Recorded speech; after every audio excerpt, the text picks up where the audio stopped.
Well, I haven't been doing too much videoing, but I've definitely been busy.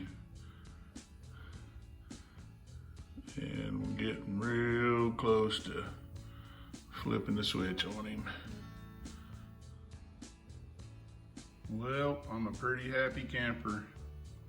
I was just hoping that it'd be able to crank over, but I stuck the 3 main fuses in and it didn't just crank over, it fired up on the fuel that's in the rack. So, talk about a shot of motivation. I've got a couple wires here left to, one is a brake light wire, which will go to the relay there. The other one is the the low air alarm. So I got to wire it in, order a buzzer. And I know it looks kind of like a spaghetti mess right now, but this here's all secured. Everything's secured and P-clamped. I mean, nothing's rubbing each other. The fit and finish is really fine. I'm happy with it. And the sweet thing about it is when I get ready to insulate behind this panel, there's enough room that I can either just take the screws loose and pull the panel out, cover it all with plastic, and do my insulating behind it and everything. Or the way I've also got it made is that each one of these junction box and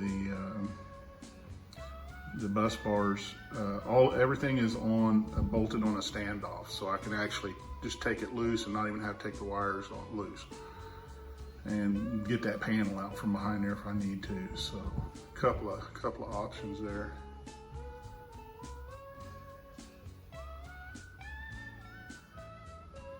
But hopefully in the next video here I'll have him fired up so everybody can hear him. Hear him back to running again.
I just hooked me up a temporary tank, primed it with a little 12-volt fuel pump.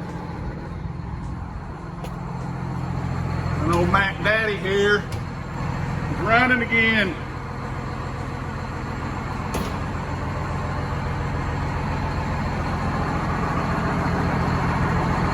So happy I can hardly hold camera still. Let him run for a while. Looks like he's building air. See it here.